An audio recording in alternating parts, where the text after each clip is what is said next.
was a boy, just a boy, and I was a very young girl. When I was 16, I made the discovery, love, all at once and much, much too completely, is as if you'd suddenly turned a blinding light on something that had always been half in shadow. That's how it struck the world for me. I was unlucky, deluded. There was something different about the boy. A nervousness, a softness, and tenderness which wasn't like a man's. Though he wasn't the least bit effeminate looking, still that thing was there. Came to me for help. I didn't know that. I didn't find out anything until after our marriage, and we'd run away and come back, and all I knew was that I couldn't help him in that mysterious way that he couldn't speak of. He was in the quicksand, clutching at me, and instead of holding him out, I was slipping in it with him. I didn't know that. I didn't know anything except that I loved him unendurably, but couldn't help him. I helped myself. And then I found out. The worst of all possible ways. Suddenly coming into a room which I thought was empty, but that wasn't. There were two people in that room. The boy I married and an older gentleman who'd been his friend for years. Afterwards, he pretended like nothing had been discovered. Yes, we drove out to Moon Lake Casino, very drunk and laughing all the way. We danced the Bar Silviana.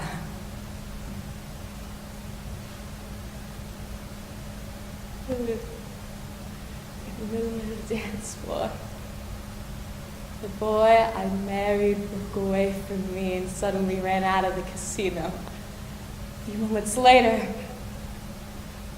a shot. I ran out. All did. All ran and gathered about the terrible thing at the edge of the lake. I couldn't get near for the crowding. And then somebody grabbed my arm. Don't come any closer. Go back. You don't want to see. See? See what? And I heard the voices saying, Alan, the gray boy, stuck a revolver into his mouth and fired so that the back of his head had been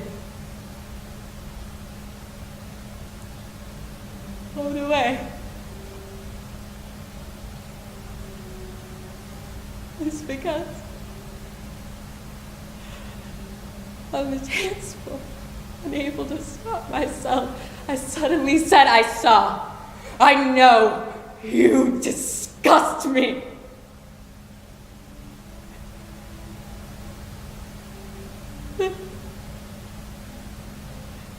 The light that had been turned on the world was suddenly turned off again.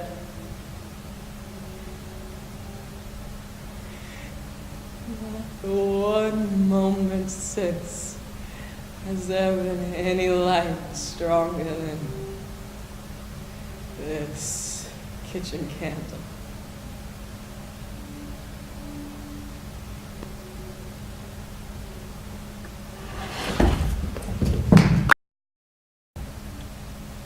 I stayed at a hotel called the Tarantula Arms. Yes, a big spider. That's where I brought my victims. Yes, I had many intimacies with intimacy with strangers seemed all I was able to fill my empty heart.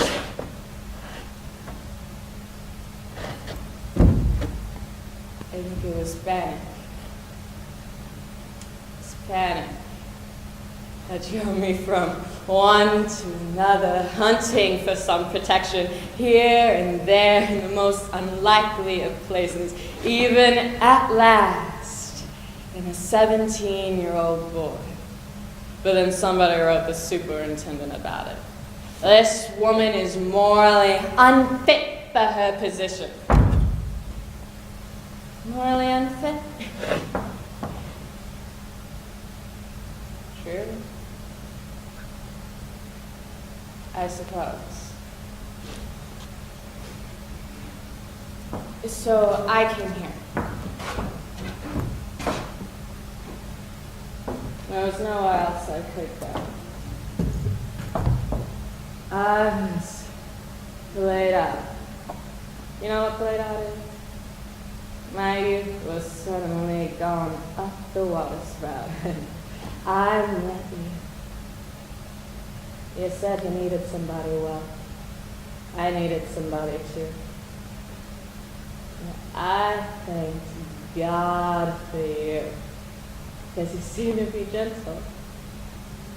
A cleft in the rock of the world that I could hide in. But I guess I was asking, hoping too much. See, Father Stanley and Shaw tied an old tin can to the tail of the kite. Don't say I lied to you.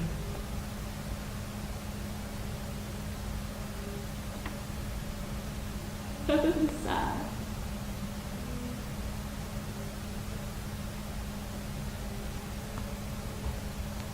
I didn't lie. In my heart.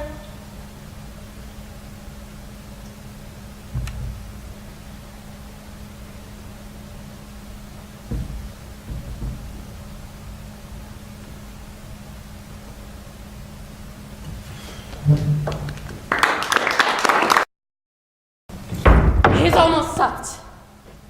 Why have you left the chamber? No, you not, he has. Was the hope drunk wherein you dressed yourself? Hath it slept since? And wakes it now to look so green and pale at what it did so freely? From this time such I count thy love. Art thou a fear, to be the same in thine own act and valor as thou art in desire? Wouldst thou have that which thou esteem'st the ornament of life, and live a coward in thine own esteem, letting I dare not wait upon I would like the poor cat in the adage? What beast was it then that made you break this enterprise to me? And you durst do it, then you were a man. And to be more than what you were, you would be so much more than man. No time nor place did then adhere, and yet you would make a bow. They made themselves, and that their fitness now does unmake you. I have given suck, and know how tender 'tis to love the babe that milks me.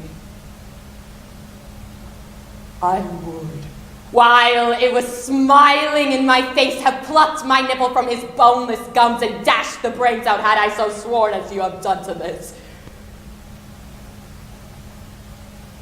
We failed. But screw your courage to this sticking place and will not fail. And Duncan is asleep. Whereto the rather shall his day's hard journey soundly invite him? His two chamberlains will I with wine and wassail so convince that nimble the water of the brain shall be a fuel, and the receipt of reason a limbeck only, when In swinish sleep, they're drenching nature's lies as in a death. What cannot you and I perform upon the unguarded Duncan? What? Not put upon his spongy officers who shall bear the guilt of our great quell.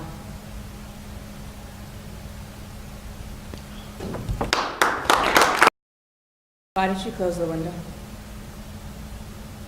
I can't breathe when the window's closed. Sorry. I do it when I'm anxious. Seems that I can never get away from being anxious these days. I know how many fingers I have, but still, I count. Sometimes I'll slip into my toes and feel the floor, my socks, my shoes, and then I'll wash my insides, feeling everything, my heart, my lungs, my hair, even that little space in between my shoulder blades. I don't know why I do this. It doesn't help. It makes me wish I had a window. Right here, in between my shoulder blades.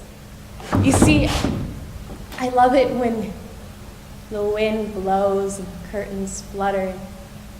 I see me. How I flit and fly, soaring out into the night sky. That's what I mean. Freedom. I feel so trapped, even inside my own body. You see, it's, there's too many things here in my chest. It's much like this room, messy and much too small. Whenever I try to move left or right, I'm always tripping over the littlest of things. Please, open the window. And it's closed. I won't be able to feel when rain is coming. Feel it hit me when I stare out there. I won't be able to hear the birds chirping. Only hear the soft tappings of my fingers as they count one another. I'll only smell my body odor because I've grown fearful of what I'll do when I take a bath. I'll only feel the anxiety mounting in my chest, so please, open the window. When it's closed, all I think about is the glass barrier between me and her. Look at her, please. Have you ever seen anything more beautiful than what she has made? I just want to fly up her and around her and over her all day and never stop. And I'm sure if I did, I'll always be happy and nothing would ever change.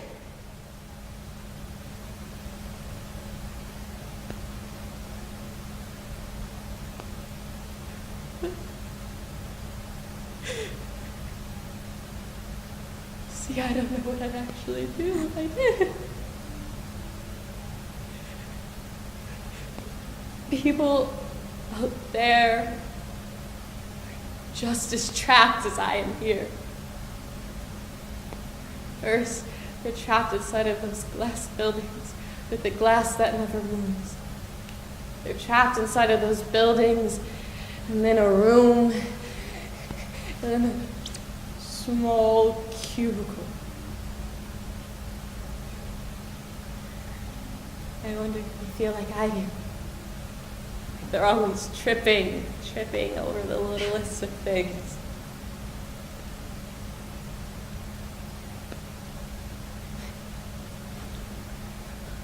What if they threw themselves against that glass?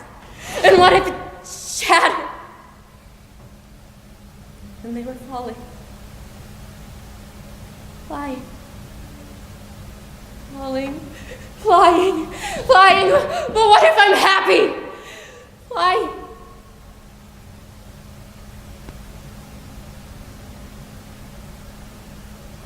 you understand?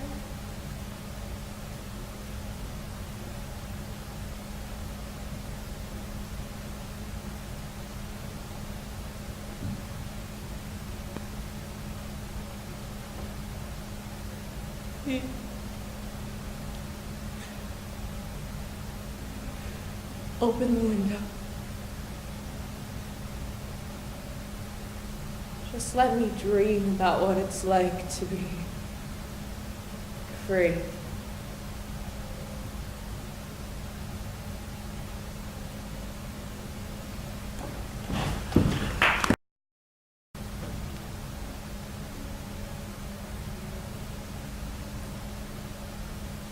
Have you ever thought about what it'd be like to touch that star? The one that you stare at night after night, wanting to take it in your hand and collect it in your heart. Have you ever imagined that you were slowly swimming towards that star? Have you? Let me explain. You know those shitty streetlights? You can't get away from them. Some are orange, others bright neon. Those colors that assault your eyes, making it hard to look at them, but irresistible not to. Those lights are like stars, you know? People put all of their hopes and passions into them. They do it simply because they want to put all of those feelings and emotions and intangible things into something real, something they can feel. But come on. How effective does it seem to connect all your passion within an incandescent light bulb? Me, I'm not like them. No. People like me, we live in the real world. It's tough out there. Yeah, there are all the usual horrible things, but then there's that lonely heart. Walking alone one night under one of those street lights. Open on one, waiting for that wish to come through. Watching for that next big thing to come around the corner and break. Some nights, I miss curfew. My parents, they think I'm out having sex, getting high, lying some ditch someplace. I mean, hey, they're parents. I mean, if I was a middle-aged mother who watched the news, of course I would assume that my 18-year-old daughter was being dealt crack every morning by some pedophile she met on the street. But, come on. You wanna know what I actually do? Those nights when the moon shines bright and the air holds just a bit of moisture, but there isn't a cloud in the sky. You want to know what I do after some party or arbitrary outing? I pull up into a park, hop up on the hood of my car, look up at those stars. I just say, wow, you know, just in sheer astonishment. That's how many dreams there are out there. And they just twinkle in the night. Once I stayed out so long that when I woke up from my dreams, there was actually dew in my hair. Damn, my parents were so angry, but that night, I saw one star rise from the east and dwarf all the others. You see, all of those other shitty lights, they just hit me and bounce off my skin or cut through me as if I'm glass. But when I found that big, bright, and burning star, I felt its heat on my skin. And once I found it, I couldn't get away. It followed me everywhere, almost like a spotlight. When everything else was dark, I was illuminated. You know, I don't ever remember seeing my shadow before then. But now, when I see it, I'm reminded that within me there is a substance. What it is? I don't know. But it's there. You know, this is what scares me. I mean, maybe scare isn't the right word because, yes, I know I have the potential. But using that potential?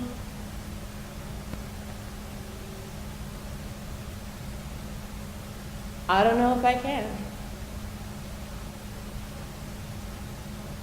So, have you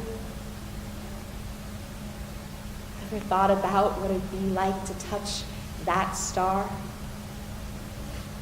Have you ever imagined you were slowly moving towards that star? Have you? Or is it just me? And after a long time of hard work, sheer will, and determination, you're almost there.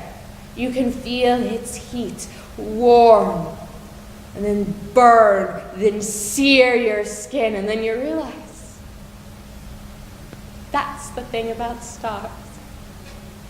They're made of fire. One trying touch, and oh look, I've lost a finger. The star will take me, absorb me fully, then turn me to ashes. But do I care?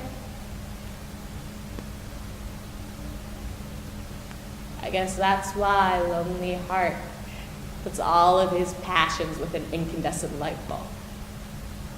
They never get too hot. And then after a while, they just burn out.